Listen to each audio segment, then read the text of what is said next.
that's when you can start.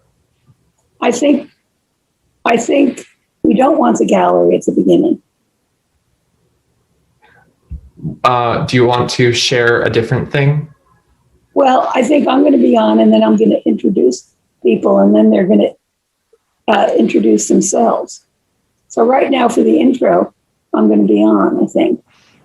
I thought that's what we said. Oh, yeah, Bonnie, it just means that the other participants, we're just on the side. We're not highlighted like you will be because you'll be speaking. Okay. It should be okay. Okay. Well, good luck, everybody. Great day. I don't see my, you don't see the clock on this image anymore.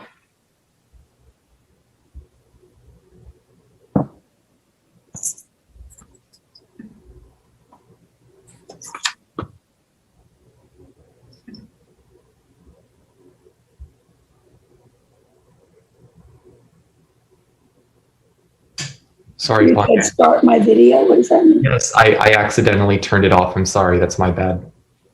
What am I supposed to do? It's in my face. Do you see? What do I hit later? What button options do you have? Later or start my video? Start your video. What's my video? There we go. All good. That was my mistake.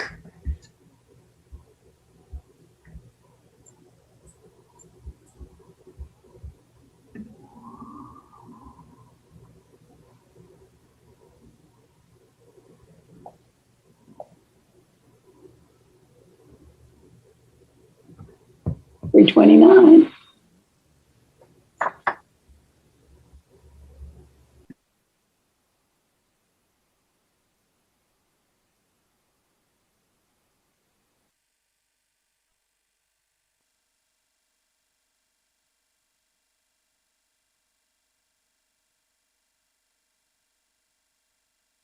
Ian, are we on?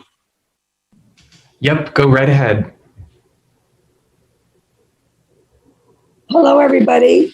Good evening, good afternoon. We're very happy to be here. We're excited to be here. We have a fabulous panel of distinguished people who will be presenting a lot of their wonderful ideas. And we are very interested in the subject of managed retreat. However, our idea is that we're redefining it. We're looking at it from a very holistic perspective, from an ecological natural systems perspective. And we see a lot of opportunities that I don't feel have yet been discussed. I may have missed something in these presentations. So we're public discourse and media attention regarding climate change and coastal communities typically focuses on the dangers of sea level rise, extreme weather events, flooding, crumbling shorelines and buildings.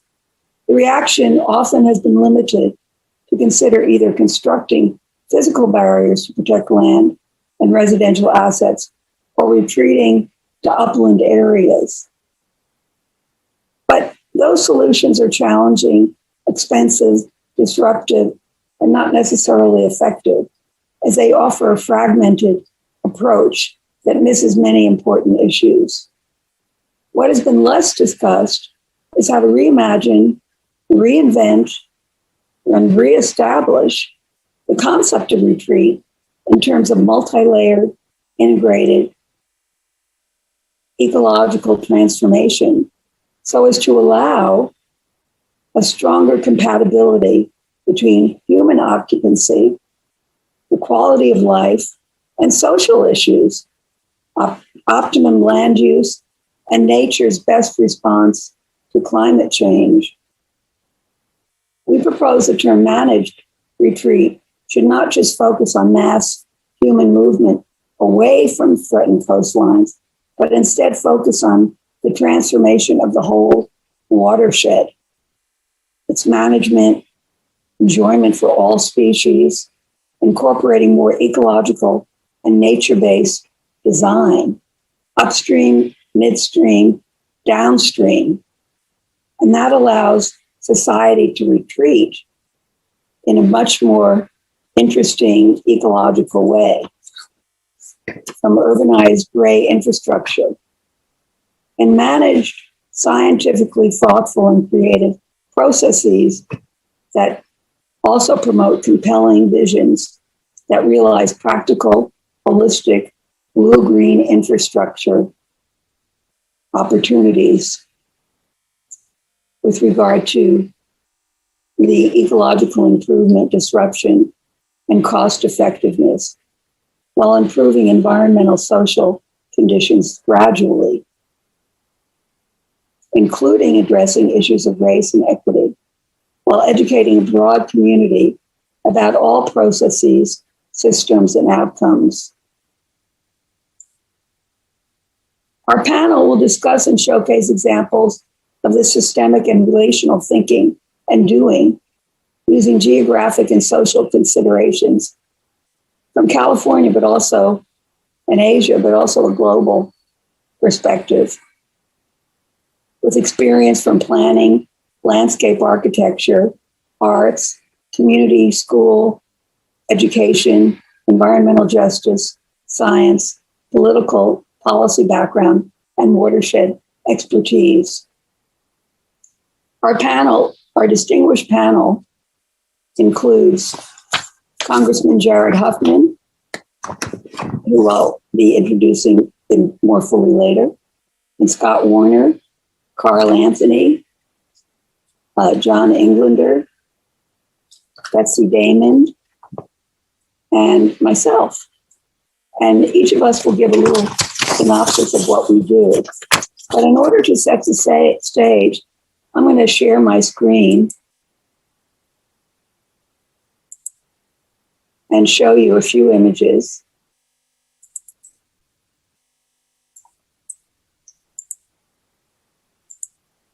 That really kind of lets us know some opportunities. Functional art is a term that I invented. FUNCSHUIONAL. And it's really a new planetary genre of art, which I feel is incredibly important, in which East marries West, North and South. The so-called functionalism of the West, which is integrated, interlinked with the spiritualism, alignment, and feng shui of Eastern, Northern, and Southern cultures, plus indigenous cultures worldwide. We need a planetary look at various styles and methodologies. And again, when we think of art in these ways, not just as something that you hang on the wall, but as a system of ecological systems, it really is the most powerful methodology available for humans to create positive change, especially when art incorporates nature as a model. So that's kind of sets the tone. Now, I'm going to ask each of our panelists to give a 1 minute, to begin with, just a 1 minute description of themselves. So, Carl, would you do that? Can you unmute your computer? Oh, yes. My name is Carl Anthony. I'm part of Breakthrough, founder of Breakthrough Communities. I've been at this a long time. I was educated as an architect at Columbia University, and I went to UC Berkeley, and where I've been teaching architecture for since 1973. I left the University of Columbia, Berkeley, and have been engaged in the environmental movement for the last 35 or 40 years. I was president of Earth Island Institute, and I also was a leader in the urban habitat program, where we directed much of the attention of the environmental movement on the issues of communities of color and environmental justice. I've been at the Ford Foundation. I was a funder of some 60 grants that really focused on education of communities of color and I've been active in various things ever since then. Thank you. Okay, Scott, how about giving us a 1-minute elevator speech? Sure. Thanks, Bonnie, and hello to everybody out there. I'm Scott Warner, principal hydrogeologist with the consulting firm BBJ, but also a doctoral researcher with the University of Newcastle in Australia. And the background is Newcastle. I'm not there right now. I'm in Northern California. It's about 9:30 in the morning tomorrow in Newcastle. And I've been working in the area of hydrogeology, water resources, watershed management for some 30 years now. And a lot of my focus really goes into the effect and the impact of climatic influence on our watershed, and looking at not just small focused areas, but actually the holistic aspect of the watershed. So where I plan to discuss today is actually bringing ourselves into understanding the entirety of the system. If you think of the hydrologic cycle, for example, it's, all water is recycled, and it has been millions of times. And the idea of being able to combine that ecological with the scientific and the cultural is important. But I also want to, make apparent, and I'll talk about this a little bit, in that when we talk about a managed retreat, that it's not just, as Bonnie mentioned, people retreating. It's the aspect of trying to understand, what are we leaving behind? Can we leave things behind that where we've already been?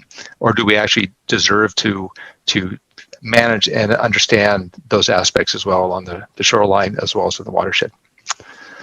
Thank you. Okay, John. I'm John Englander. I'm an oceanographer. I've written a couple of books about sea level rise specifically, and got to meet Scott and some of you in the Bay Area when I gave some talks out there over the last several years. I live in Florida, of course, perceived as an epicenter for potential flooding, but I get to give briefings to engineers and architects and military leaders and even intelligence agencies all over the world, because I kind of integrate the big picture of sea level rise from a geologic standpoint and the ice sheets, Greenland and Antarctica, where I take regular fact-finding expeditions or groups. So I'm glad to give that perspective to this panel about managed retreat and the watershed. Okay, thank you, John. I'm looking forward to hearing your presentation. Representative Jared Huffman, unfortunately, was called away at the last minute. He represents California's 2nd congressional district, which spans the north coast of the state from the Golden Gate Bridge to the Oregon border, and includes Marin, Sonoma, Mendocino, Humboldt, Trinity, and Del Norte counties. He was first elected to Congress in November 2012 and currently serves on the Committee on Natural Resources, the Committee on Transportation and Infrastructure, and the Select Committee on the Climate Crisis. And we're going to hear more from Congressman Huffman shortly.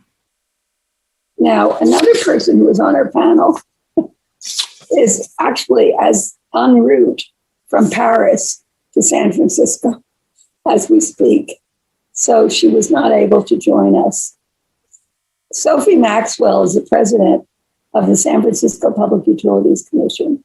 She served 3 terms on the San Francisco Board of Supervisors, representing San Francisco's District 10, which includes Potrero Hill, Bayview, Hunters Point, Visitation Valley, Silver Terrace, Dog Patch, Little Hollywood, and the Portola districts. And again, we'll hear a little bit more about her later. And another person on our panel, Betsy Damon, will be joining us hopefully in a short while. She had some conflicts at this particular moment in time.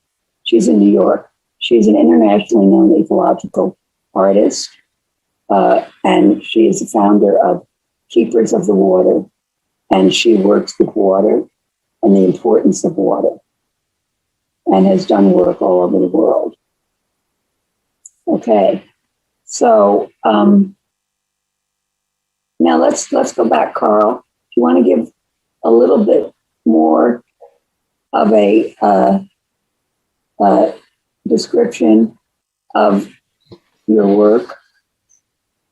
Yeah, I would say that much of my work has been focused on the people of color and who are in many sections of the United States are now in the majority. 63% of California are represent communities of color, and the work that we've done really has helped us to understand that even as we talk about the reality of people and nature, that we have not given sufficient attention to the realities of people of color and the ways that the environment affects people of color who've often overlooked by the so-called mainstream. They say it's the mainstream, but the majority of people in the world are people of color, and we're struggling with those issues. Carl, do you want to show your presentation now? Sure. Let's do that. So you have to share your screen.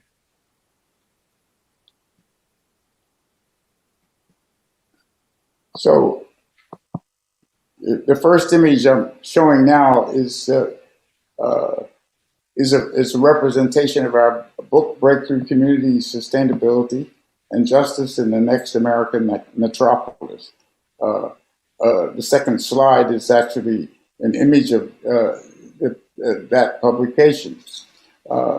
That publication really grew out of my work at the Ford Foundation. We gave some 63 grants that totaled almost $40 million to community-based organizations who had been engaged in working for community development in their neighborhoods and had been funded to work on those things, but had not had an opportunity to really explore some of the environmental issues that had a profound impact on them. So we, as I said, we gave out 63 grants, and we published a book called Breakthrough Communities, Sustainability and Justice in the Next American Metropolis, and which featured some 12 of those communities across the United States. And the basic point of those communities was really that there's a wide diversity of experience and challenges that are faced by communities of color. And some of these grants that we gave out provided a kind of a context for us to really explore some of those issues. There was a great deal of participation that made that possible. Next book. Next slide, your book, Earth City. Okay. The next slide is called The Earth, the City, and the Hidden Narrative of Race.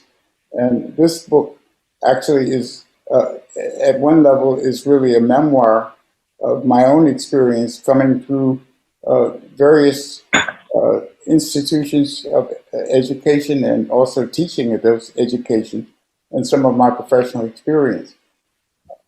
One of the main things that really grew out of those experiences was a recognition that in facing the environmental issues that communities have had to face, that we have not necessarily been able to give the attention to the environment that is a high priority for our communities as well as other communities. We worked with the California Institute addressing environmental literacy for the state of California, and we have been really focused on the educational requirements of our neighborhoods and communities.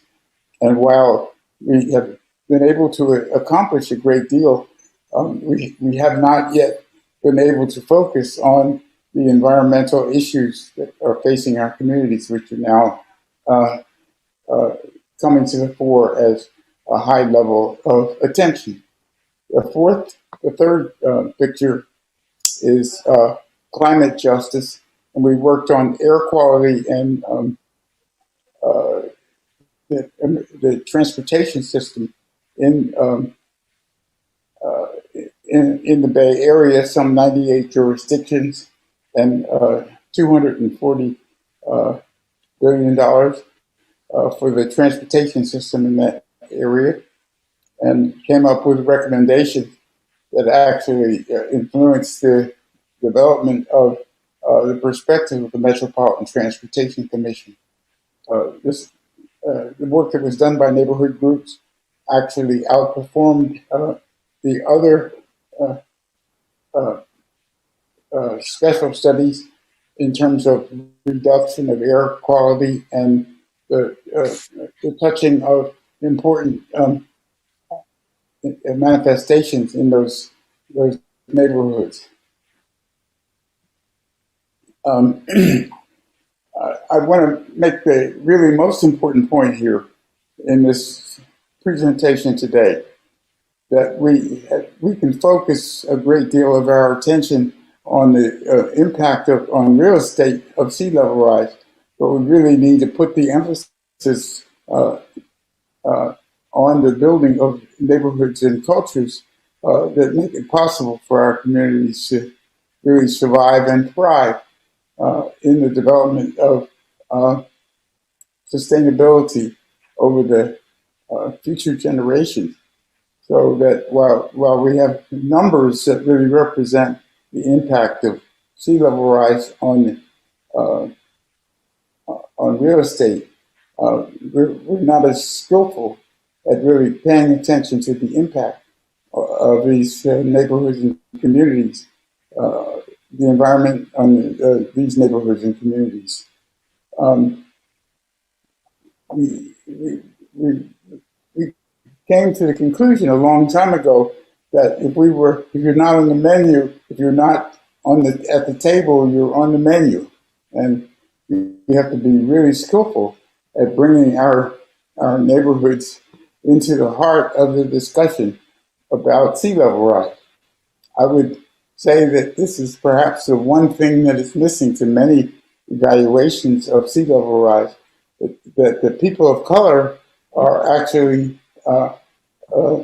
among the most disadvantaged in our communities. And as I mentioned, in California, which has a very great performance in terms of sea level rise and in terms of environmental issues, 63% of the population in California are people of color, and are not necessarily as recognized as participants in addressing the issues of people of environmental issues. I'd also want to say that many of our neighborhoods are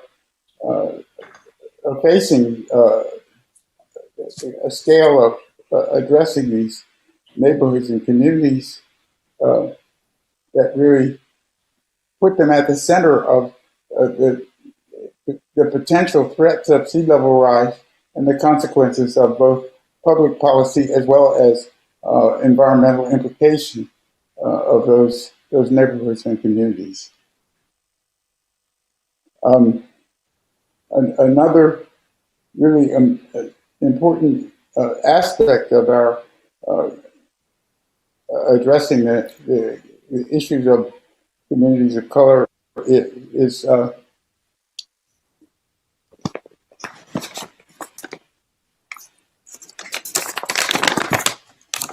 I'm sorry.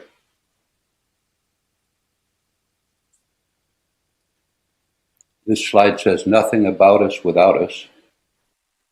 There you go. Nothing about us without us. You see what happens when you get to be silent. Nothing about us without us. And one of the things that we really have emphasized in the social movement that we've been part of the leadership of across the country is the idea that we speak for ourselves, that we need to have the issues that we have been addressing in our neighborhoods and in our communities at the center of our conversation about the consequences of potential sea level rise and a retreat from the idea that we would be expanding into the sea. So we have to retreat to new communities and new situations where our communities can flourish. Tend and befriend. One really interesting issue, which I'm going to ask Richard Page to talk about, is a kind of an emerging new philosophy about our response to sea level rise in the publication of UCLA. Do you want to talk about that for a minute, Richard? Sure. Thanks, Carl. Carl helped us discover Dr. Shelley Taylor's work using oxytocin research. The original fight or flight response to stress research was done on men only in the 1930s. And that's what we believed were the only responses. But Dr. Shelley Taylor researched women and find that in stress, women move to tend and nurture the young and befriend the community. And we can apply that here to nature. If we tend and befriend, we have a whole different paradigm than pushing against or running from. And that brings us to Carl's beloved community, how to form it. I'd like to say that the idea of the beloved community achieved a great deal of emphasis from Dr. Martin Luther King and his colleagues in the American South and then all over the country in the civil rights movement. That we are committed to really building a beloved community of all of the human race in responding to the challenges of our natural environment, and then also acknowledging that the animals and the plants and the trees are all really an essential part of the obligation that we all have to create a world that in which the sea can grow and thrive, but also the people on the planet in the United States and in the rest of the world have a space that is required in order for them to survive. And the idea of a beloved community is that we have to find a way to do this that really shows our passion for the other species as well as the human species that makes that possible. So I think that's the end of my presentation. Okay, Carl, that was fantastic. I want to mention that Carl was cited in the plenary opening by Jackie, whose last name I don't know, but she's in charge of the NAACP Patterson. Climate Justice. And she cited Carl as being one of the leaders in this movement, which he is. And so we're very grateful that he's participating with us today because he reminds us of many things that are so important. Okay, Ian, I'd like you to play Congressman Jared Huffman's video now. Can you do that? Hi, everyone. I'm Congressman Jared Huffman. And for those who don't know me, I represent California's 2nd Congressional District, which starts at the Golden Gate Bridge, which is pictured just behind me in my office here, and goes all the way up the coast to the Oregon border. I chair the Natural Resources Subcommittee on Water, Oceans, and Wildlife. I also serve on the House Select Committee on the Climate Crisis and the Transportation and Infrastructure Committee. So these are places where I get to do a lot of work on environmental and climate policy. I also spend a lot of time focusing on how climate change is impacting our water resources and communities that depend on them. So as someone who has a massive swath of coastline, about a third of the California coast, including some of the most scenic coastal areas in America, I also center a lot of my work around ensuring that coasts and oceans and working waterfronts are managed better to address the climate change-driven threats that we're up against. Sea level rise is obviously one of the many impacts of climate change that we're already seeing. It's already happening. Coastal communities in my district and throughout the country are experiencing dangerous flooding, storm surges, and the damage, the toll on coastal infrastructure and homes is growing every year. We're even starting to see sunny day flooding with high tides in some places. Come to Sausalito in my district, or to Miami, Florida, or soon to New York City. This isn't just a one-dimensional threat. These impacts pose risks for all sectors, including agriculture, fisheries, and any type of industry you can think of. It's also going to have disproportionate impacts on underserved communities who have the least capacity to adapt. The concept of managed retreat in some places is inevitable, but there are also some risk-informed adaptation and resilience strategies that can help us make better planning decisions to increase coastal resilience, including where to build and how to build or rebuild higher. Risk-informed adaptation and resilience can also inform where we prioritize natural climate solutions, like blue carbon ecosystems, which absorb floodwaters. They can buffer against sea level rise and also provide natural carbon sequestration. In fact, just last week, I introduced a bill, my Blue Carbon Protection Act, to help protect and restore blue carbon ecosystems in the United States. And that includes things like mangroves, wetlands that are estuarine or saltwater wetlands, seagrass, kelp forests. These are things that help us store carbon while ensuring healthy ecosystems and resilient coastal communities. And as communities contend with the escalating impacts of climate change, it's becoming increasingly important that we use all available tools. Natural solutions have to be part of that toolbox. And I will just say this about the politics of natural solutions. After talking about my bill in committee, a Republican colleague from a low-lying Gulf Coast state came up to me and was very interested in partnering on this. So it may be that working on these natural solutions and even blue carbon ecosystem protections could be a sweet spot of bipartisan cooperation. Before I close, I want to not only underscore the urgent need for comprehensive climate legislation in Congress, but also share a little bit of hope, because it is a daunting challenge that we are trying to confront. But I do think the 117th Congress is a turning point for climate action. We have a president and a vice president and an administration that really gets it. They understand the urgency and the opportunity in this moment. I know my Democratic colleagues and myself, obviously, in this Congress understand that. We've got a lot of climate champions ready to take action. And best of all, the American people are with us. As Speaker Nancy Pelosi often says, public opinion is everything.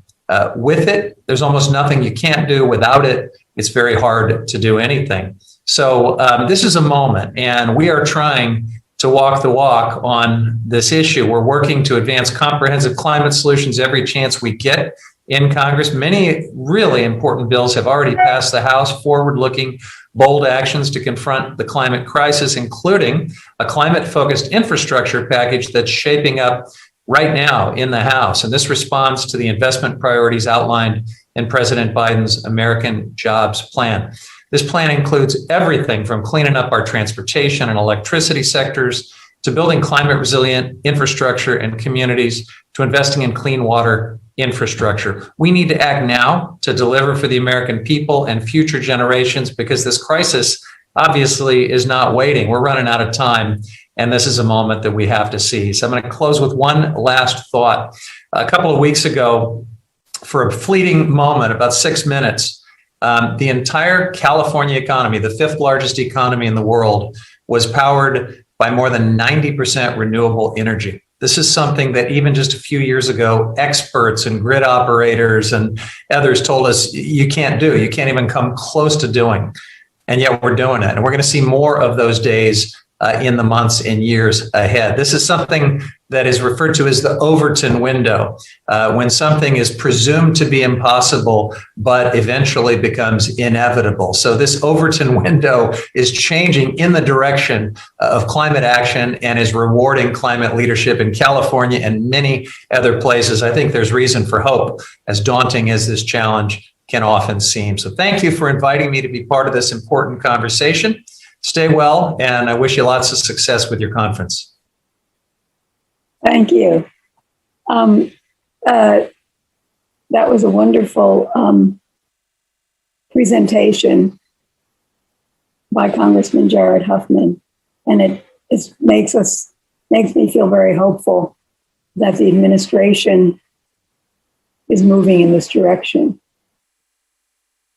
I'd like us to move now to Scott Warner, who really is a scientist about this kind of work, and get his perspectives about these issues. He told us a little bit about his interest in natural systems, whole systems. So take it away, Scott. I also just want to say, Scott and I work very closely together. And when we get to my work, you'll see the kind of thing that we're doing together, some of it. Thank you. Great. Thank you very much, Bonnie. I appreciate it. Hopefully my screen shows up here well with Yerba Buena Island in the background here. First of all, I want a full acknowledgement. I live in Congressmember Huffman's district here in Northern California, and I've met him several times and have appreciated each time. I also want to say, Carl, Anthony, it's a pleasure to be on this panel with you as well. And I saw a quote that you had mentioned, or you mentioned Chief Queen Quet of the Gullah Geechee community in South Carolina. And for those in the audience here, if you didn't see her remarks the other morning, I would suggest going and find them, because they were outstanding.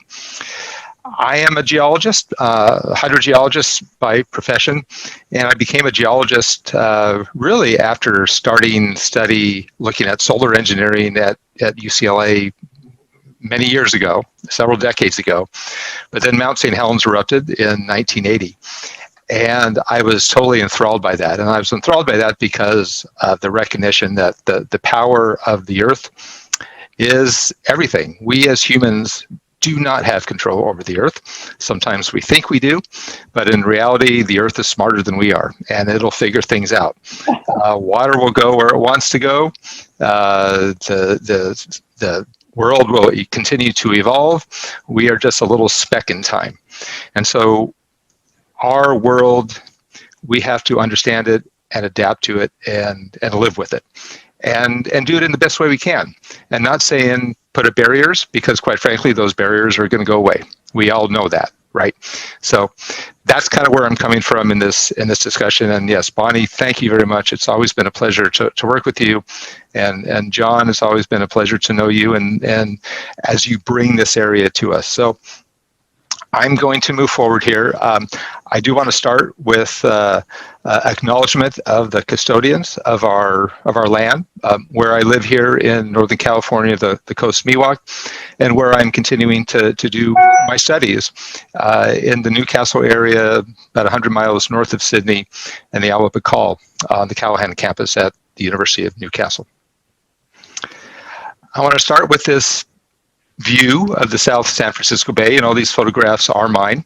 You don't want to sit next to me in an airplane, because I'm going to have the window open taking pictures all the time. But I want to kind of go back and look at the entire watershed as we're talking about managed retreat. We're talking about sea level changes. We're talking about the entire watershed, but kind of step back a little bit and look at the larger picture of the watershed, and then bring it back to a few areas that I hope we don't forget about as we go through this process. And I've kind of done this little puzzle with the word retreat as part of our theme of redefining it, where I've brought in a couple of other ideas, some from Bonnie. The word transformational comes from you, because quite frankly, that's what you are pushing. But then these other aspects of restoration and ecology, aerial extent, so that our vision is actually broader. And then the tools that we can use today with our own vision, with technology, and with observation of what's around us. And I think one of the things I've maybe understood or appreciate as an earth scientist is that we don't live in a singular dimensional world. It's a multi-dimensional world. And so that vision of being able to understand and perceive and look forward can be supplemented by the technology. And I'll talk about some of the technology today that will help us as we move forward. Okay, in this kind of blocky looking figure, which it looks almost like an engineering diagram with all my arrows and pipes and this and that, is the water cycle. And I bring the water cycle in because, as I mentioned before, all water is recycled. It has been for billions of years, right?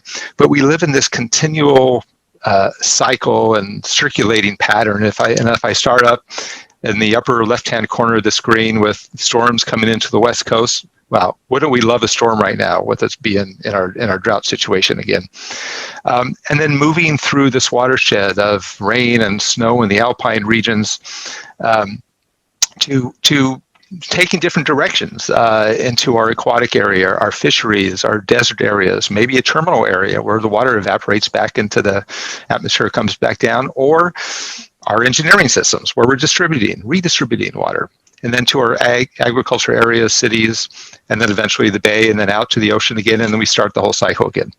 And I bring this up again because, when we're focused on the shoreline, it's not just the shoreline that we have an influence over, right? It extends back into the watershed, and it's, we all talk about the butterfly effect sometimes, right?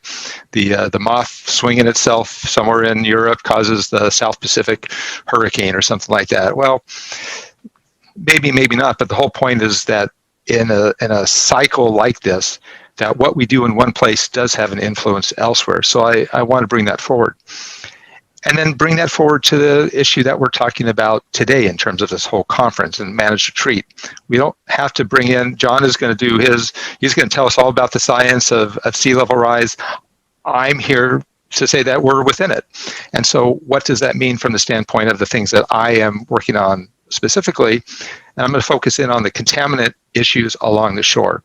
And I bring that into this discussion because as we're talking about restoring the entire watershed, if we don't then think about where we've been from the standpoint of our impact to the shorelines in both developed areas, in economically underserved areas, in rural areas, in marsh areas, there was a lot of discussion in our conference this week about marshlands, then we're actually missing some of the more important aspects of understanding what retreat means and how we protect that. And I have a picture here from the Sydney Harbor Bridge looking out toward Fort Denison and this catchment, and I starting to bring in the catchment issue because we can map out with our tools those areas that sea level and shoreline issues, how they affect the catchment going upstream.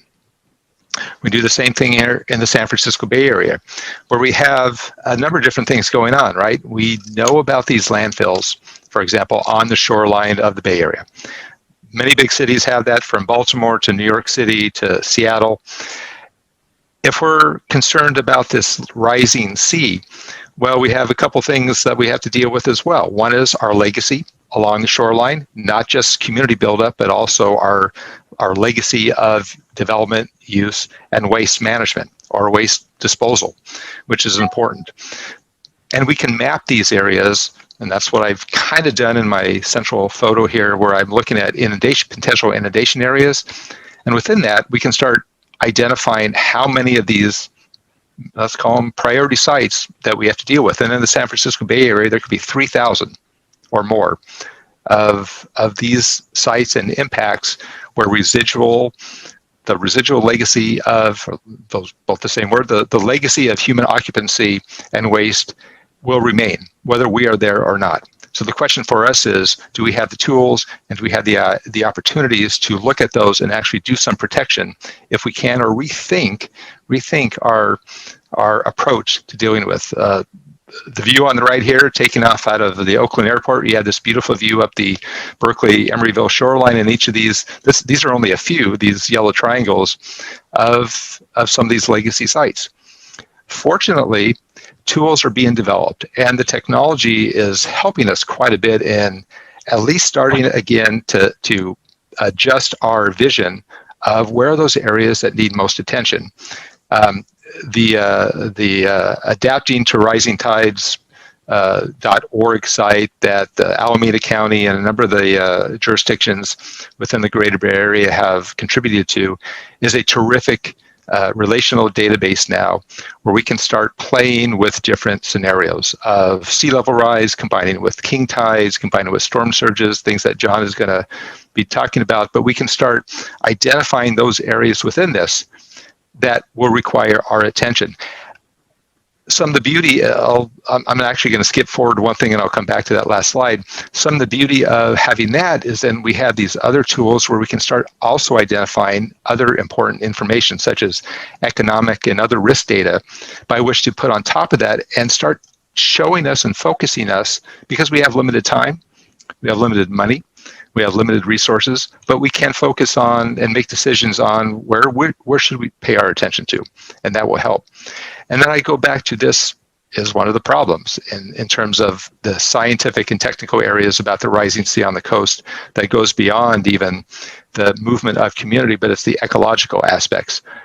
If I've been working in a static world where I'm going to assume that tomorrow is just like today, and next week is just like this week, and next month is just like this month, and on and on and on, then I'm going to miss some of these very important dynamic issues that are happening. As water moves in, water moves up, chemistry changes, biology changes within this ecological system, we may get some changes to our legacy contaminant focused areas, which maybe in the long run, the Earth will take care of itself. But we want to fix things while we're still here. And part of that is making sure that we understand these changes that can occur. Again, I have a contaminant site, I have an urban setting, it could be sewers, could be a wastewater plant, etc. As that water goes up and that water comes in, we're going to have a release of these, potentially of these contaminants, which are going to affect the ecology. And it's not only here at the shore, but it's also upland into those areas where the watershed has been essentially urbaned over, right? As if we don't put this into our vision as well and understand those conditions that we've changed, we're going to have some other issues to talk about. And then finally, kind of another tool that we can use is the vision of where are our wetlands? Where are our streams? Watersheds are not just a single stream. It's this dendritic, multiple arms of all kinds of different drainages in the natural landscape. We have those tools now where we can actually see where these areas are. We can map out and predict these areas. And that, again, as we combine that with the rising sea issue and rising groundwater beneath that, we have better abilities and better techniques and tools to work with. So that's it for me. I just want to kind of loop back in and remember that everything is connected. All water is recycled. The watershed is all encompassing. And whether we're at the high alpine areas or the Golden Gate Bridge, or we're in an area of drought, as in the High Sierra here, it's going to take that holistic, comprehensive vision to help us and put the science with the ecology together. All right. There we go. Thanks, Bonnie. Thank you. This is a fantastic presentation, and I'm very happy to hear your words and your thoughts, and I'm also very happy that you're on my team and doing work together, because you bring incredible knowledge to the parts of the work that I do, which I'll share with you later. But now let's go to John Englander, who is a very special guest. He's a prolific writer and speaker to thousands of people all over the world. So you have the floor, John. Thank you. Thanks, Bonnie. It's a pleasure, and it's a nice opportunity to balance the kind of expertise that Scott brings and you bring, and everybody else on this panel, has introduced, because they're so diverse. And of course, when you look at sea level rise in the watershed, it creates that kind of challenge, but opportunity. And Carl, I should have mentioned him for sure. I was reaching for his name. The idea of retreat implies time frame. Are we talking about what we're going to do this year? Are we talking about the next decade, the next 20 or 30 years, generation, this century? And of course, we have to have a challenge or a concept of what's going to happen. How bad will things get? We have to deal with both the near term, the medium term, and the long term. And that kind of frames my thinking. And particularly my new book, which is out moving to higher ground, talks about 3 time frames of, up to 30 years as a home mortgage, gets us out to mid-century. But most infrastructure is planned for 50 to 100 years. And so we've got to do all 3. We've got to deal with the short term of what do we do this year, the next 5 years, this decade as short term actually, then midterm, think of it as mid-century, 30 years from now, and then that longer term, the 50 to 100 years. Because if we don't see where we're going in the long term, we're going to be doing a lot of short-term things which become overwhelmed or outdated or overpowered. To put things in that big perspective, even though it kind of adds to the challenge, but gives us some sense of where is this coming from and where is this going? If we had been born 120,000 years ago, and there were humans or people of our species back then, scientists say, that sea level was 25 feet higher, 7 meters above present, the world would look very, very different. And that was a natural phase of geology. And again, like Scott, I'm a geology major and look at the world through geologic lens, that it's hard to imagine sea level being 25 feet higher, not caused by humans even, just part of the ice age cycles. We don't think of that. The ice ages come and go by nature. They've been happening for 2.5 million years, about every 100,000 years. And during the ice ages, sea level goes up and down. We have to look to a new future, and we have to deal with everything mentioned here, from communities of color and equity, as Carl said, and as Scott talked about, the kind of engineering. How do we look at everything from hazardous waste sites and what's in the ground and what happens with saltwater intrusion? And the watershed, as I think you're going to help us think about, Bonnie. But we need to do it realizing the complexity and the multiple time horizons. If we do that, I think we'll do better planning. If we think about where is this headed, our short-term decisions will be better guided, so that we'll be investing in something that won't be overwhelmed by more water to come in the future. Because here's the simple facts. Again, sea level goes up and down with global temperature change because the ice sheets change size. The ice sheets in Greenland and Antarctica. That's where 98% of the potential sea level rise is locked up in ice. They're melting faster and faster because the planet's warmer. And we know from the geologic record that it's an overwhelming equation, that there's about 20 meters of sea level rise for every degree Celsius, or 35 feet for every degree Fahrenheit, to make it really simple. We've already had a degree of warming. The question is, how quickly will the ice on Greenland and Antarctica melt? We're running the experiment now. We're going to find out. We need to slow the warming. We need to be more resilient for the kind of events that are happening today. And we need to begin adapting for what's coming at us. Maybe not in our lifetimes, but certainly our kids and grandkids or nieces and nephews. But we need to think of the world differently. The shoreline is dynamic. We thought sea level was permanent, and we thought that made the shoreline fairly permanent, except for bits of erosion. At king tide events, sunny day flooding events, as I think Scott and maybe Carl mentioned, we're finding extreme flooding these days. Not in our lifetimes, not in our parents' lifetimes, not in our grandparents are we seeing water levels like present. And that's at king tides we see it, but it's driven upward by sea level rise. Now, sea level rise is confusing to conclude this part, but sea level rise is only about 1/4 of an inch a year, 5 millimeters. Seems trivial, but it's like a drip filling the bucket, and the drip's getting faster. And we know from history and what's happening with the ice sheets that this problem is going to get noticeably worse. So we should deal with the problem today and design for it. We should also realize that there are different time frames. And finally, that there are different geographic impacts. I've been to the Bay Area many times, where most of you are from, and that has lots of complexities, from the estuary and the ecosystems and so on, a huge area. But then other parts of the world, like Florida, where I live, are a different geography or topography. New Orleans is different, Jakarta is different, Bangladesh, Vietnam. These places all have different topographies, rock structures. Like in South Florida here, we have porous limestone. So you can't build a seawall. The water would just come up under the ground. Can't do what they do in the Netherlands. So we have to look at the geology the topography, the watersheds, as you say, and think, as I suggest, short, medium, and long term. And I think that gives us a framework, recognizing that sea level is going to be several feet higher, and that it's uncertain how quickly it will happen. Partly that depends on how much we slow the warming. So thanks for the opportunity to contribute. I hope this helps to give a different level of concept to the geography and the timescale. Well, I look forward to reading your books. Thank you.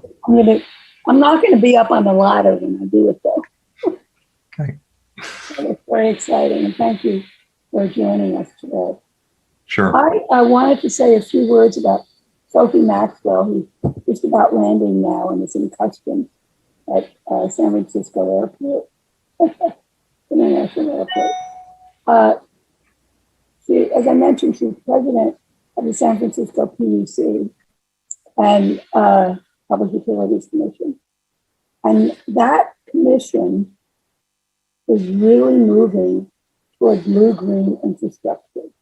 It's very, very exciting to me because I've been pushing them. I do a lot of what I call PP, positive pushing, to get people to think holistically and to think about natural systems and all of the issues that Carl brought up and that Scott brought up.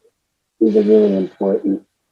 And with her leadership and some others on the commission, Ed Harrington is a new commissioner, they're really pushing for this.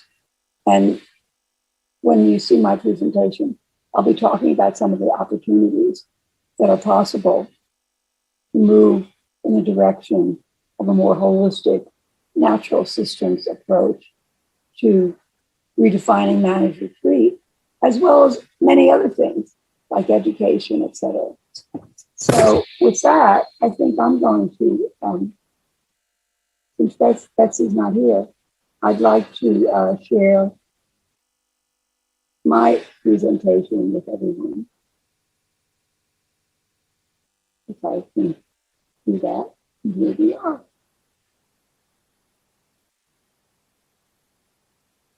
Is that going up?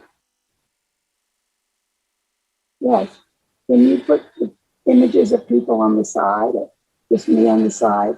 Ian, please, so we can read it. The title really of our presentation is Redefining Managed Retreat and the Transformational Multi-Benefit Equity-Rich Solutions for Urban Watershed Management.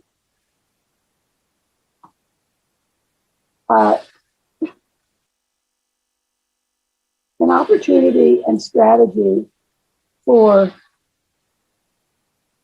transforming and addressing multiple systemic issues simultaneously.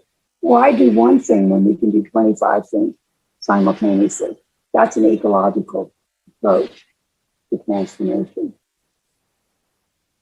And the Living Library is a program that I developed beginning in 1981. And it's really a very powerful opportunity to work in many different kinds of environments, from sunken meadows and brownfields to urban sprawl and desolation, public parks and plazas, concrete and asphalt schoolyards, and transform them into vibrant and relevant community environments. I forgot to mention that I am an ecological artist and a landscape architect and planner and an educator. So I put all the things that I love together, and the Living Library came to be. And the local resources are incorporated in the Living Library. And we look at these assets through the lens of time, past, present, and future. And what are the local resources of a community? Human, ecological, economic, historic, technological, and aesthetic. So these are very important. No matter where we are, there's incredible richness. We could be in the poorest of poor communities, or in a very wealthy community, an urban place, and rural place. If we look at these assets in a new way, we can discover that we are rich, we are very wealthy as human critters. So a living library is a metaphor. Everyone and everything on earth is part of a living library of diversity. People, birds, trees, air, water, and all the things that we create, such as parks and gardens and schools and curricula and artworks and networks and communities. It's a way to understand that culture and technology are part of nature. It's all nature. That's not to say that everything is the same, but it's all part of nature. We are part of nature. And what we do is part of nature. And a living library is also a life frame. Life Frames Inc. is the name of my nonprofit organization. And a life frame literally frames life so we can see it and experience it more profoundly. It's a form of inclusivity. In both a living library and a life frame, create think part. And a think part is meant to make us think, feel, and be more empathetic about ourselves and each other and all species.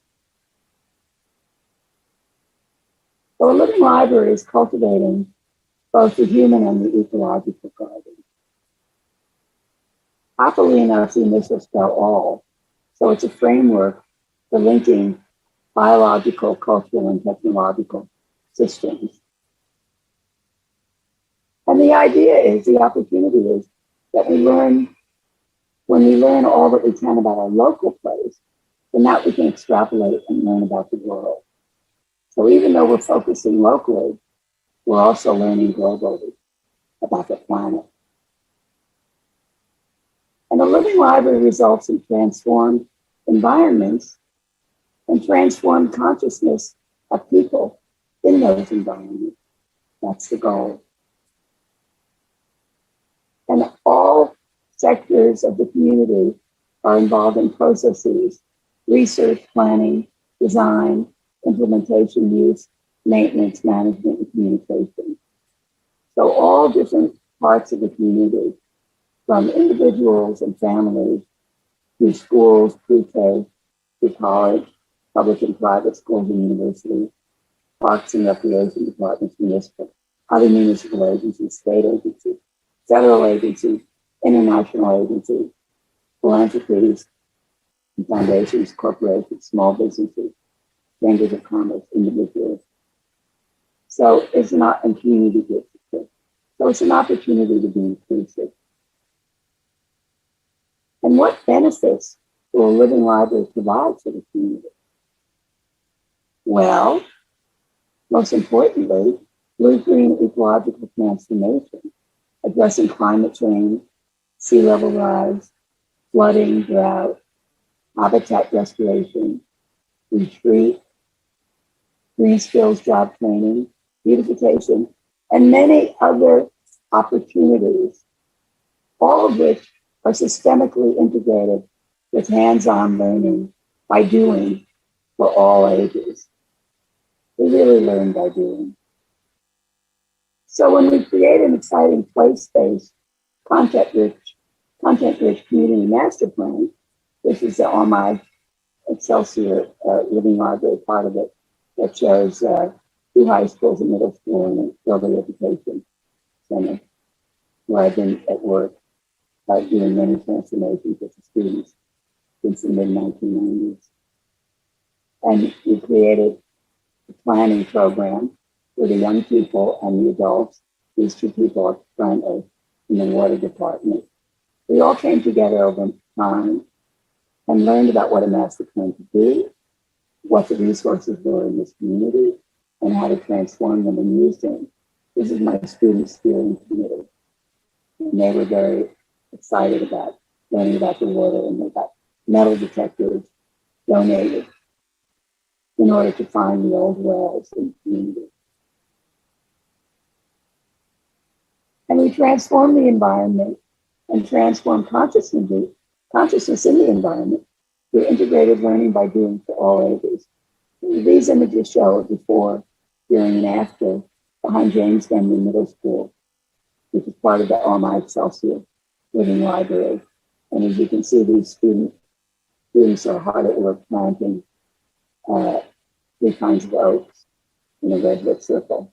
These are all redwood stumps, and it's becomes a wonderful outdoor classroom. And you can see the bottom left, how this formerly barren, that looks like a prison yard, is transformed into these California native learning zones. That's just one of the transformations that was made on these school district properties over many years. And all subjects come to life through this approach to learning. Hands-on learning by doing, interdisciplinary, transdisciplinary, all stream plus literacy, green skills job training. So it's a very rich way of understanding interconnected systems, biological, cultural, and technological, and it results in transformed places. And of course, we incorporate the local watershed to frame and interconnect neighborhoods and resources, schools, parks, public housing, streets, and other open spaces. I'm going to come back to this slide of the watershed, it's a Creek watershed, where, by the way, I've been living and working for over 50 years. It's a very powerful watershed, the largest in San Francisco.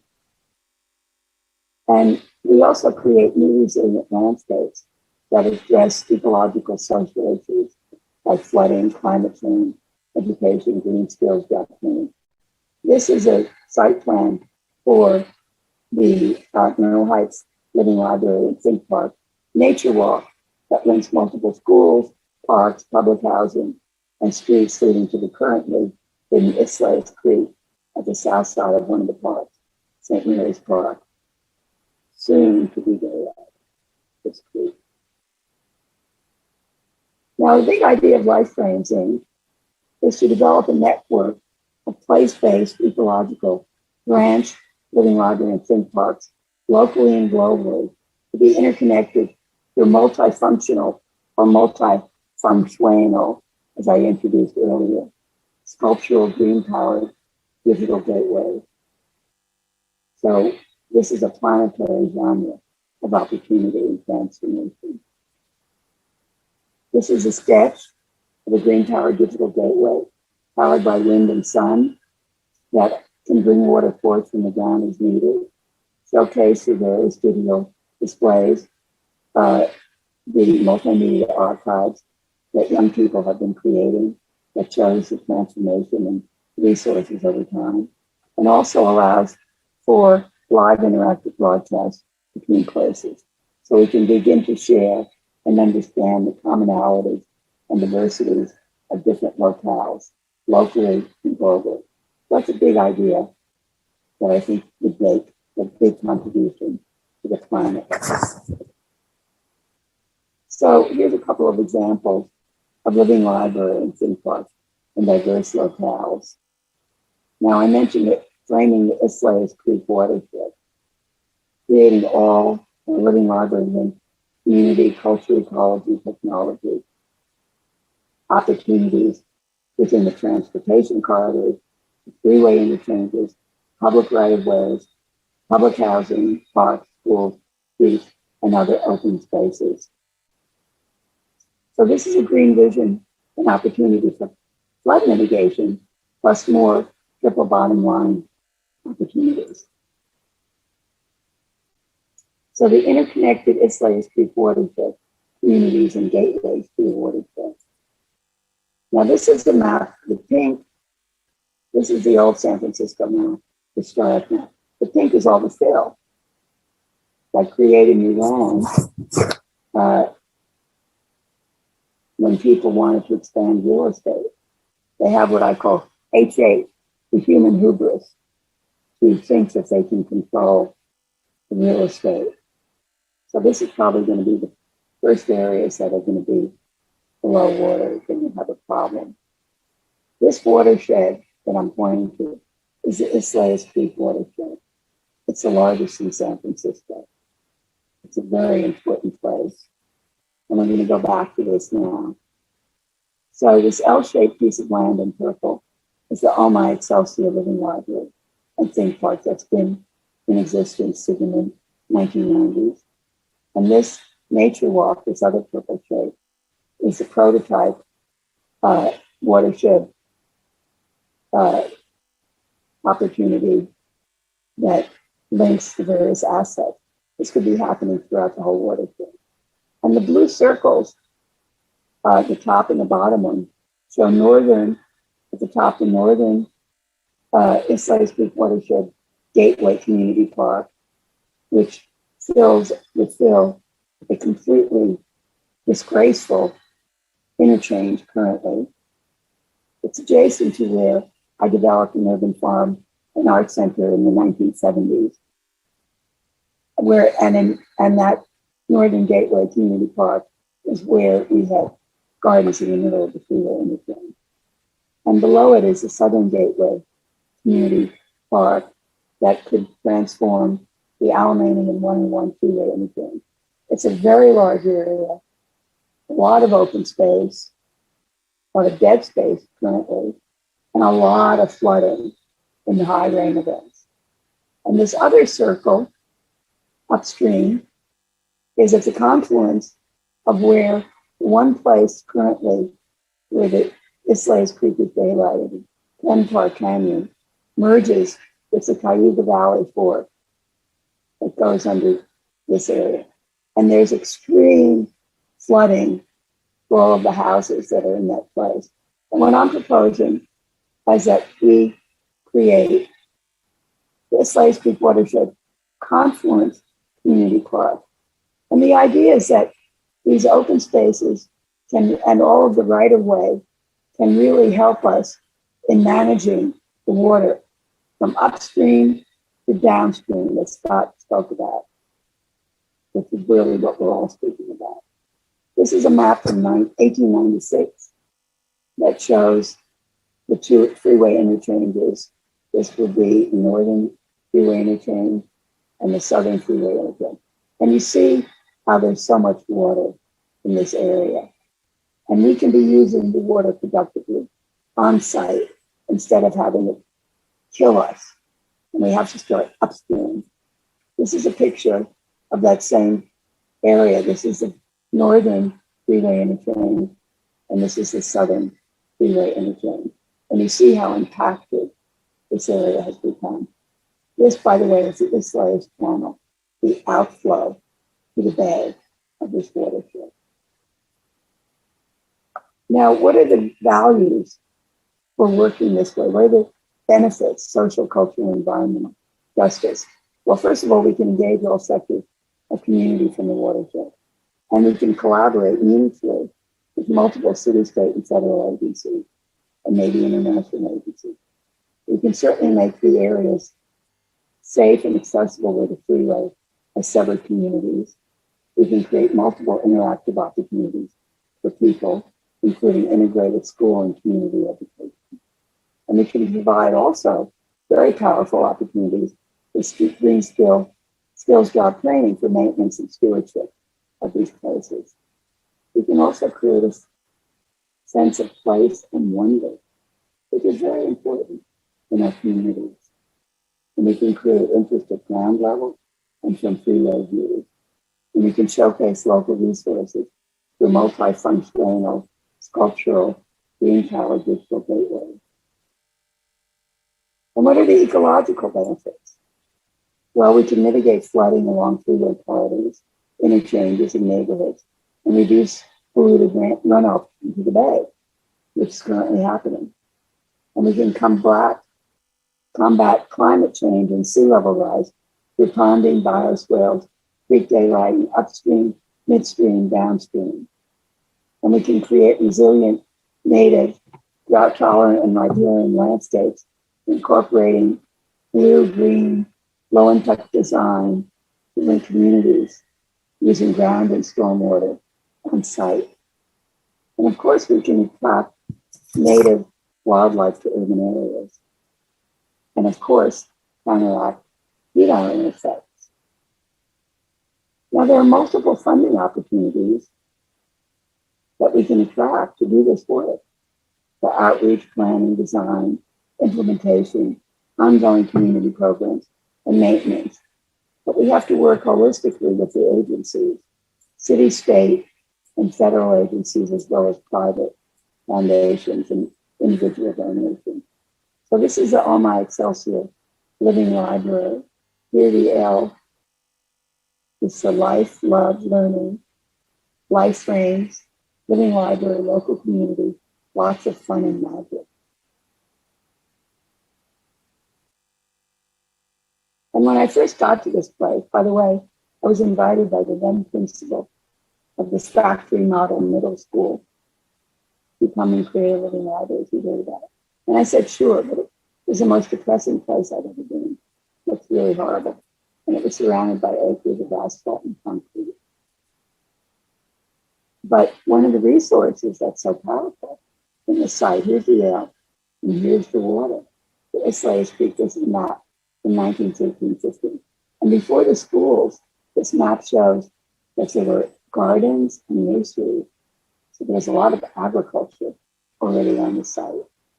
Wonderful. And here's the L. Here's a map, a Sanborn map from 1907. And here it says the Islay Creek. So in the mid-90s, in Lake Geneva, in the mid-90s, I thought, oh my God, I'm working in the same watershed as the farm was in, as everything else I've been doing. Not by design, but because the water is so powerful.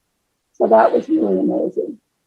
And so I realized that this place is interconnected with all these other places, all these other communities, these 11 communities. Now, Carl mentioned education as being important, and I am a great believer in that, and have been developing all STEAM plus literacy programs for K through 12 students, and all Green Futures, Green Skills Job Training, paid internships for middle school, high school, and K youth. K is transitional age youth, 18 to 24 age. And they learn by doing. And by doing, they help transform the environment. So this, for example, is a current project. You see all the concrete, it's concrete, 100% concrete.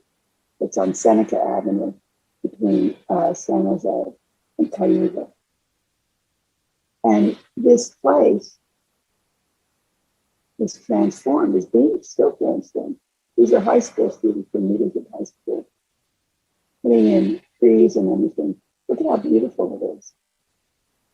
And here they are planting trees, creating basins on the curbside out of the street. So we're creating rain gardens in this area. And it's fantastic, the transformation. And also the knowledge that it's the young people gain from participating. And it's quite beautiful and colorful. Like the talent palette that I chose, all California native. It's a very colorful variety. So this is upstream. And here I am in China, introducing this work. I've been actually doing presentations all over the world. Last week, I was in the Liverpool Biennial. And earlier, I was in Lisbon, Portugal, with an installation and a presentation. And that's my presentation, and that's our website. So now, I think it's time to go to some questions. I don't think Bessie is joining us, unfortunately. But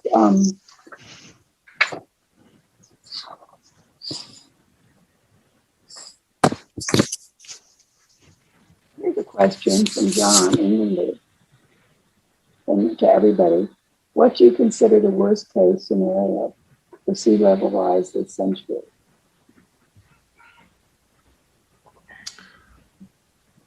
Actually, it's hard to say what the worst case is at this point because of the changes in Antarctica and Greenland, which are happening by the year. But what I advise people is looking at a century is to plan on 5 to 10 feet of sea level rise. I think that's consistent with the California Coastal Commission's last study, which I think was maybe 2 or 3 years ago. looking at an upper limit of about 10 feet. Okay. Carl asks, what panel framework will ensure that the management process going forward considers the needs of the most disadvantaged in all decisions?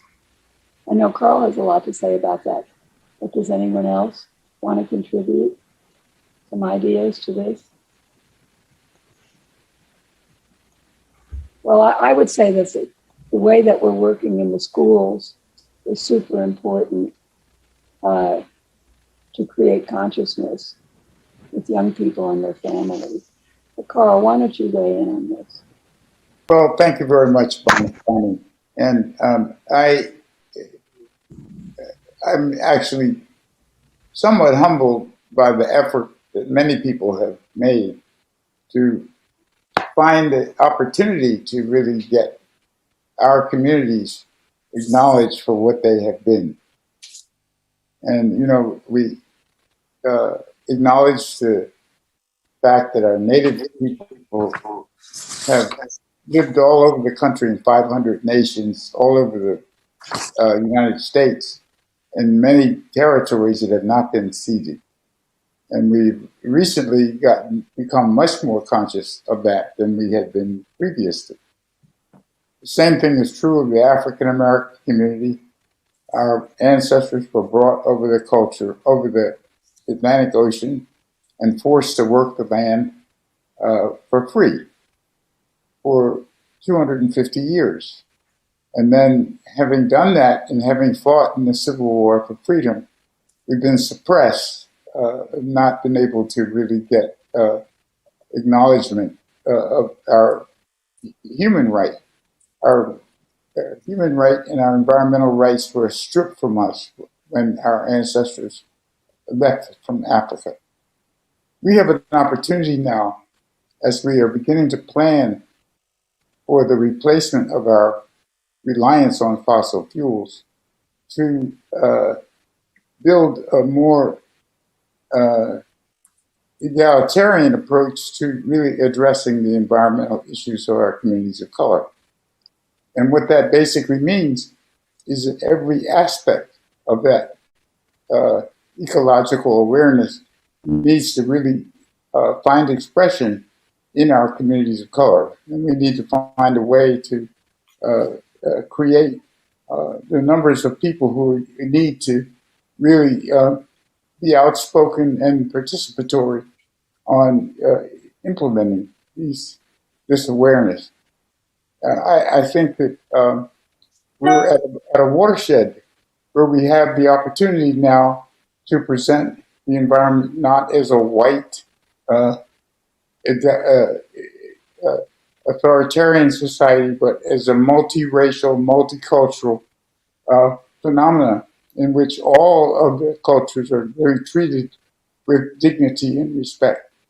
And I think it means carving out of our budgets and our activity the kind of space that is necessary in order to have full participation of all these communities.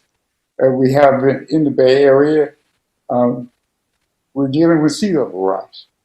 And we still have not had the participation of communities of color in that process, even though those communities are the most vulnerable for flooding and various phenomena that you described, Bonnie. And so I think we need to all kind of dig in and find a way to lift up the efforts of the community groups that have been struggling mostly without resources to have their voices heard and to have their visions realized. So thank you very much for giving me the opportunity to say this. Well, what you have to say is super important for everybody to hear. So we appreciate every comment you make. Now, I see that we have some Q&A questions, and here's one for Scott. How are rising seas and saltwater intrusion impacting California water supplies that rely on groundwater? Thank you, Bonnie, and maybe I can start a quick addressing that question with actually going to Carl, and say first, Carl, I appreciate your words, and I will commit to work with you to bring these issues and the science and the technology and these concepts to the entire diverse community, and the issue of rising seas does affect local communities very much. There is flooding, there's dry land flooding in Oakland and some of the lower lying areas that is bringing in saline water, salt water, et cetera, not just to water supply, but to the land itself. And that's part of the issues of how we're constructed. With regards to water supply in California overall, from the question that was asked, this is not a new issue. It's an issue that's been going on for years. Salt water is more dense than fresh water. It tends to form a wedge underneath the land shore and aquifers. And so you see communities and districts up and down the state of California who have been trying to address this for decades. They do it by pumping. When you pump water out, you bring more salt water in. And so there's been reverse pumping, essentially creating a hydraulic barrier to keep the salt water out. But those are indirect issues that we're trying to essentially fight against, if you will, right? So there's the direct issues of salt water coming in on its own. There's the indirect issues of the engineering remedies, which cost dollars and infrastructure and all kinds of things that you have to deal with, which then go out. We do have better tools to understand where those saltwater wedges are, but it's also a matter of then being more conservation aware from the standpoint of how much water are we using, how much water are we pumping. So it is an issue. And I should mention that it's not just an issue on the shores, but the saline issues are also an impact in the inland areas too. California has a lot of groundwater reserves. Many of those groundwater reserves are really deep, and that deeper water is much more salty. And when we're in a drought situation like we are right now, and we have less recharge, less supplied water coming in, that means you have more pumping of that deep water, which creates more salt water, which comes out on the land surface and creates a problem for growing crops, for example, because you have too much salt. So I think this is the watershed issue again, right? And it's that hydrologic matter that's, again, it's a full-on cycle, and our assessment needs to expand greatly. You know, Congressman Huffman said a few things about this in his remarks in the video he created for us. And really what we're talking about is brackish water and what vegetation grows in the brackish water. But he mentioned the mangroves, which actually do grow, and they help protect the coastline. It's an ecological solution. In Thailand, when they took away the mangroves, they were devastated by flooding some years back in Phuket, you may remember. And that was because they took away the mangroves. That was part of their result. So we have to pay attention to the vegetation that can be used to help counteract and utilize the brackish water results at the shoreline. That's just one thing. He said other thing. That's just one thing. And Bonnie, if I can follow very quickly, that's actually a great example on some of these contaminated land issues around the shoreline, because it's called phytoremediation. It's essentially trees pump water and vegetation controls water. And by matching the future of what kind of salt-tolerant vegetation, whether that's getting our saltgrass back, mangroves, et cetera, that can work in the climate, yes, that is an effective tool to look at in certain cases. So we have to be very mindful of a holistic series of opportunities and not just be a linear concrete, not building just concrete tunnels or concrete walls, levees. We have to think upstream, midstream, downstream. Now, somebody's asked me a question. How can I build a living library for senior communities? It's a great question. And it is a very doable process.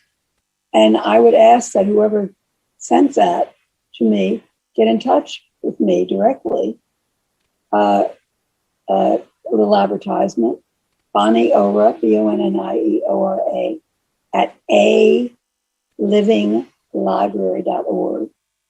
Don't forget the A or you'll be in Denmark, which is a nice place to be, but you won't contact me. Or info@alivинglibrary.org. And there are ways to do this, for sure. And it's all place-based and situation-based. So wherever you're thinking about doing this, we can come up with some good opportunities. Now, here's another question for the panel, and it's been lightly addressed. What is our best approach to funding these restoration projects, whether on the shore or in upland areas? Anybody want to weigh in on that? Anybody have some thoughts? Well, I'll just bring up real quickly, lots of different examples, and it's complex, and we know that. Fortunately, in the Bay Area, at least, we did have a tax measure, where we taxed ourselves a few years ago, Measure AA, which did provide some funding for doing restoration projects, and all 9 counties had to vote on this, and essentially it's a parcel tax on ourselves. That is just one measure, of course, but I think what it shows is that when there is a will by the public, there are ways to get some things done. And I know that is one example of many that we have to be creative about, right, in bringing funding, and then having designs and approaches that actually are going to succeed, so that we can demonstrate success, which will then allow that flywheel to spin faster for additional funding. Exactly. We have to be compelling in our vision. And in the work that I've been doing, I've gotten funding from the state and the local governments. And I think there's a lot of money for watershed rejuvenation, urban watershed rejuvenation, and certainly for education, and certainly for job training. So you have to look in different places, not just one source of funding, but you do have to be very creative. But there's a lot of money out there. We just have to find it and be compelling and go after it and get it and use it and spend it and do wonderful things. And we're just at, I think, our end point. Any final words from anybody? Carl, do you want to say a final word quickly? Pardon me? I'm sorry, could you repeat that? Well, we have very little time. A final word, final thought for the group. Well, we've been around here. I've been around here 82 years. That makes me an old man. But, we as a people have been here for several hundred years, and the indigenous people have been here for thousands and thousands of years. And it's about time that we begin to really appreciate the wisdom that the indigenous people have. We are beginning to understand it, but it's taking a long time, and we have to undo the damage. Speaking of retreating, we have to think about how much indigenous people have retreated from the Trail of Tears to the present day. We need to really restore the magnificence of those cultures and be able to put our own contribution alongside of them, saying that we do this together. Thanks. So thank you very much. That's bravo. I'm totally in agreement. Last word, John. Since we're over time, I won't do a message. If anybody wants more about my stuff, it's johnenglander.net is my website. And my new book, Moving to Higher Ground. I'll just leave it with that.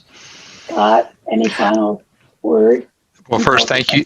Thank you, Bonnie, for putting this together. And then take Carl's words to heart, right? Which means listen to the landscape and act accordingly.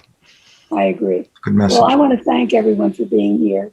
We had a few ups and downs in terms of people actually attending, but I think we all did a good job in communicating important issues. And I'm very grateful that that we're all here. And thank you to everybody. Thank you. Beautiful. And it's very interesting, the work that we're all doing. And when we work together, all of us, I think we can create something totally profound and inspirational and transformational. and solve these issues as we're faced by them. So thank you, everybody. And I have no idea who's out there, but thank you for being here. And I hope you enjoyed it as much as we did. Au revoir.